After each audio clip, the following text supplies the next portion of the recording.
It was a cold Thanksgiving morning in 2018. In Woodland Park, a quiet little town in Colorado, a young mother left her apartment with her one-year-old daughter to go grocery shopping. She had no idea it would be the last time the world would ever see her, because just hours later, that woman, Kelsey Berreth, would vanish without a trace. No one could have guessed that the man she trusted the most, her boyfriend and the father of her child, was secretly plotting to murder her in cold blood.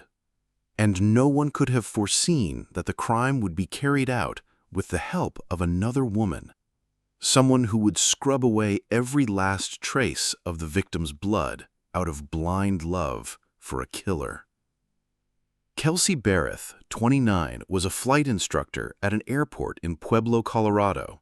She lived independently in a small apartment in Woodland Park and was the mother of a one-year-old daughter, her child with Patrick Frazee, her boyfriend and fiancé. Although they had a child together and once planned to marry, their relationship had seriously deteriorated. Kelsey wanted to break up, Patrick wanted full custody. Tensions escalated, and then everything came to a head on Thanksgiving Day. At around noon on November 22, 2018, surveillance cameras at the Safeway grocery store captured Kelsey walking in with her daughter. It was the last time she was seen. After that, according to Patrick Frazee, he met up with Kelsey to pick up their daughter and then left. From that moment on, no one saw her again. 3 days later, on November 25th, Kelsey's mother, Kelsey Berreth, grew concerned when her daughter stopped answering her phone. Kelsey's co-workers at DOS Aviation also reported that she had failed to show up for work as scheduled. That same day, Cheryl received a strange text from Kelsey's phone. The message said that Kelsey needed some time off, wouldn't be going to work, and was currently in Idaho. That immediately raised red flags for Cheryl. She told police, "That's just not something she would do. She always lets us know where she's going, and she'd never just take off without telling me." But it wasn't until December 2nd, 2018, that Cheryl officially reported her daughter missing. By then, more than 10 days had passed since the last confirmed sighting of Kelsey. Police began their investigation at Kelsey's apartment in Woodland Park. There were no signs of forced entry. The apartment was clean and tidy. Her purse was still there. Her wallet and bank cards hadn't been touched. But her phone and car keys were missing. Her Toyota was parked in the lot nearby. No blood, no sign of a struggle, and no note or explanation. At that point, investigators turned to the last person known to have seen Kelsey, Patrick Frazee. Patrick told police that on November 22nd, he met Kelsey to take their daughter for a few days. He claimed that afterward, Kelsey might have been stressed and just needed a break. When asked why he hadn't tried to contact her in nearly 10 days, Patrick replied, "She usually handles things on her own. I didn't want to bother her." But that indifference that made investigators suspicious. They requested access to Patrick's and Kelsey's phone records, and what they found raised even more red flags. First, Kelsey's phone remained active after November 22nd. On the 25th, it sent a text saying that she was in Idaho. Strangely, location data confirmed the device had pinged from Gooding, Idaho, a small town over 750 miles northwest of where she was last seen. How did Kelsey's phone end up in Idaho when she hadn't packed a bag, booked a flight, or been seen leaving town? The mystery deepened when investigators discovered that Patrick Frazee had once had a long-standing romantic relationship with a woman who lived in Idaho, Crystal Lee Kenny, a nurse from Twin Falls. Using phone numbers, GPS data, and text messages, police determined that Crystal had been in frequent contact with Patrick around the time Kelsey disappeared. On November 24th and 25th, Crystal's phone traveled from Idaho to Colorado and then back to Idaho. matching the exact route of Kelsey's phone.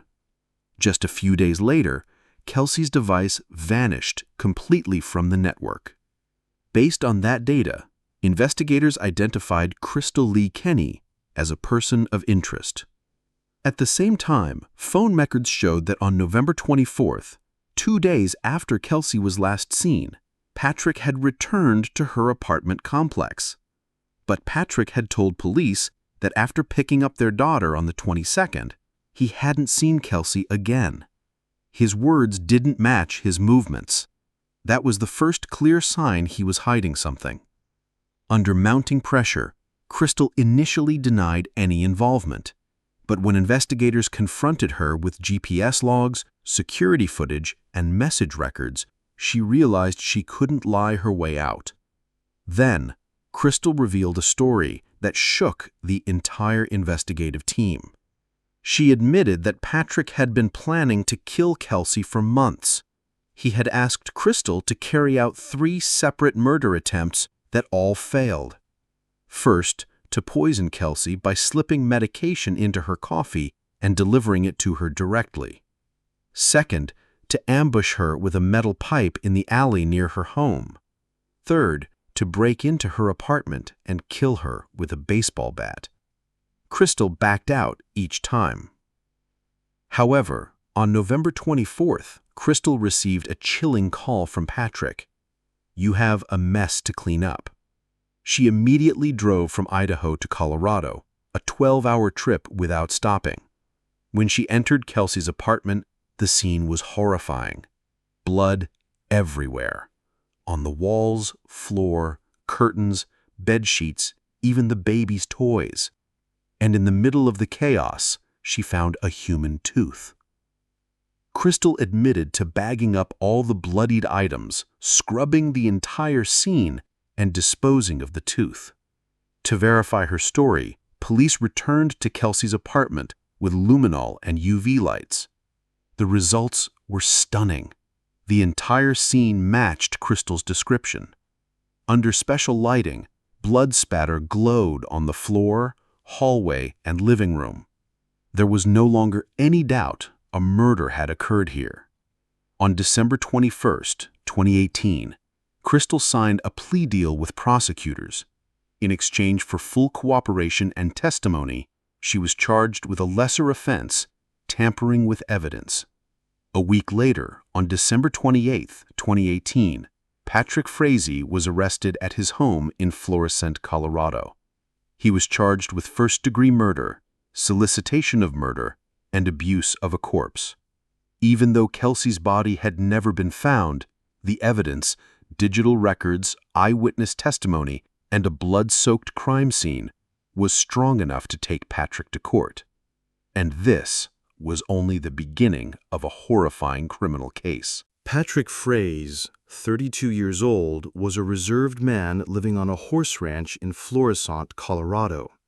He raised livestock, cared for his horses, and co-parented a toddler with his girlfriend, Kelsey Berreth.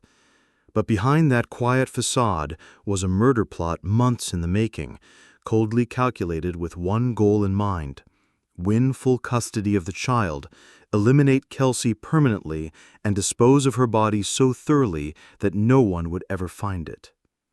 According to courtroom testimony from Crystal Lee Kenny, a woman who once had a romantic relationship with Patrick, he didn't just talk about killing Kelsey multiple times. He also said clearly, "If there's no body, there's no crime." And to this day, Kelsey Berreth's body has never been found. Crystal testified that on the afternoon of November 22, 2018, after Kelsey handed over their daughter, Patrick pretended he wanted to do something sweet to rekindle their relationship. He brought her a scented candle and asked her to put on a blindfold to guess the scent. While Kelsey was smiling, trying to guess the fragrance, Patrick picked up a baseball bat and struck her repeatedly in the head. According to Crystal, Patrick later confessed that he kept hitting her until she stopped moving. Her body collapsed into a pool of blood inside the small condo, while their 1-year-old daughter was in the bedroom next door. Patrick wrapped Kelsey's body in towels and bedsheets, stuffed it into a large black plastic tote with a lid, the kind typically used for storage, and placed the tote in the bed of his pickup truck, covering it with a tarp. Then he left the scene as if nothing had happened. On November 23rd, Patrick moved about normally, between his ranch, his mother's house, and other stops. According to camera footage and GPS data, he never left the state, but during that entire time, Kelsey's body remained inside the tote in the back of his truck. On November 24th, Patrick called Crystal and said just one sentence, "You've got a mess to clean up." Though he gave no details, Crystal knew exactly what that meant. She left Idaho immediately, driving nearly 750 miles straight to Colorado. Crystal testified that when she walked into Kelsey's apartment, she was nearly in shock. There was blood everywhere, from the hardwood floors and walls to the bedroom, bathroom, and even the baby's toys. The smell of blood and cleaning chemicals hung in the air. Wearing protective gear, gloves, and armed with bleach, wipes, and medical waste bags, Crystal began cleaning.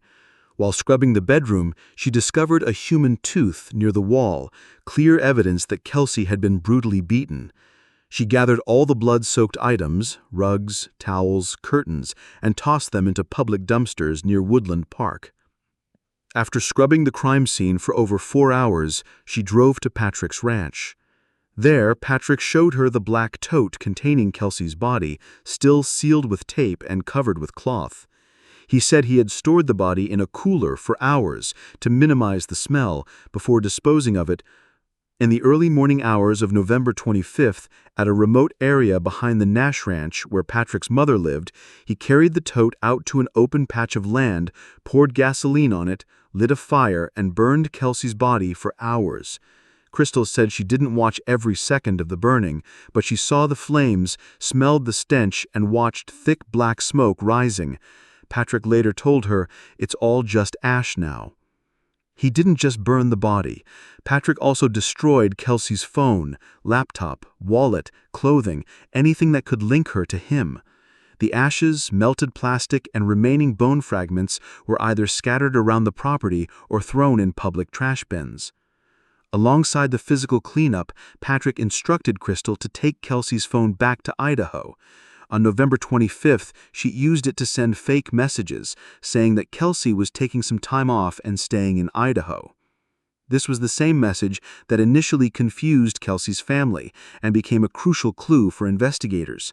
It proved that the phone wasn't traveling with Kelsey, it was traveling with Crystal. After sending the messages, Crystal destroyed the phone in Idaho. At that point, both she and Patrick believed they had orchestrated the perfect, voluntary disappearance.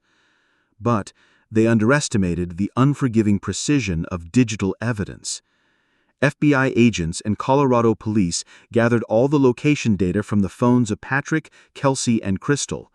They reconstructed every step, Patrick returning to the crime scene on the 24th, his truck captured by surveillance near the condo. At the same time, Crystal's phone was located in Colorado, then quickly returned to Idaho on the 25th, in sync with the final ping from Kelsey's phone in Gooding, Idaho. Data from cell towers, gas stations, parking lots, and highway intersections all confirmed the timeline exactly as Crystal had described. With overwhelming evidence, on December 28, 2018, Patrick Frazee was arrested at his home in Florissant, Colorado. He was charged with multiple felonies: first-degree murder, solicitation to commit murder, abuse of a corpse, tampering with physical evidence, and obstruction of justice. Meanwhile, Crystal Lee, though she hadn't committed the murder, was charged with felony evidence tampering and agreed to fully cooperate with prosecutors. The case stunned the entire country. A father had murdered the mother of his child while pretending to be affectionate. A nurse, blinded by love, had cleaned up the scene of a brutal killing. A body had been incinerated until nothing was left. Even without a body, prosecutors were firm. The digital data, eyewitness testimony, and forensic blood evidence were more than enough to put Frazee on trial. In October 2019, the murder trial began in Teller County. and for the first time, the full, horrifying truth was laid bare before the public. In October 2019, nearly a year after Kelsey Berreth vanished, the trial of Patrick Frazee officially began in Teller County, Colorado. Although the victim's body had never been found, prosecutors moved forward with confidence. Armed with digital evidence, eyewitness testimony, and forensic clues. It was one of the rarest kinds of murder trials in the U.S. No body, no murder weapon, no surveillance footage capturing the crime, and yet a possible death sentence on the table. Throughout the trial, the public's attention centered on one person, Crystal Lee Kenny, the star witness, former lover of Patrick Frazee, and the woman who had helped him clean up a murder. On the day Crystal entered the courtroom, she wore a gray blazer and kept her head low. In front of a packed courtroom, she began recounting everything: her romantic involvement with Patrick, the 3 times he asked her to kill Kelsey but she couldn't go through with it, and finally how she scrubbed the blood, disposed of a human tooth, and witnessed him burn the victim's remains. She told the jury, "I chose Patrick over what was right. I let myself be manipulated. That was the biggest mistake of my life." Crystal's testimony stretched over 4 full days of trial and became the cornerstone of the prosecution's case. Evidence was presented piece by piece. GPS data from the phones of all 3 individuals, traffic cameras, grocery store surveillance, gas station footage, fake text messages sent from Idaho, and most critically, photos of the blood-soaked apartment revealed under luminol, perfectly matching Crystal's description. Patrick Frazee's defense team tried to flip the narrative. They claimed Crystal was the real killer, accusing Patrick to save herself. His attorneys emphasized no one saw Patrick commit the murder, there was no body, and none of his DNA was found at the scene. But the prosecution dismantled that argument. Patrick was the last person to see Kelsey alive. He never reported her missing, showed no concern, and turned off his phone during key time windows. He repeatedly solicited Crystal to kill Kelsey. He transported the body to his ranch, confirmed by his phone's GPS, and most importantly, he planned it, orchestrated it, carried it out, and covered it up. In a deeply emotional moment, Kelsey's mother, Cheryl Berreth, took the stand, eyes filled with tears. She said, "She was a good mother, a good daughter. She would never abandon her child or leave her family without a word. My daughter was murdered, and now my granddaughter has no mother." The courtroom fell silent. Many in the audience were visibly shaken. On November 18, 2019, after 14 days of trial and nearly 4 hours of deliberation, the jury reached its verdict. Patrick Frazee was found guilty of first-degree murder.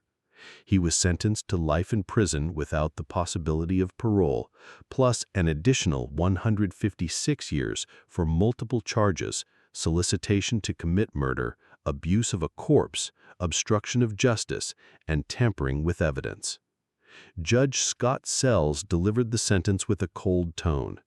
The defendant's actions were cruel, calculated, and completely without conscience. Burning the victim's body in front of his own child is beyond the bounds of human decency.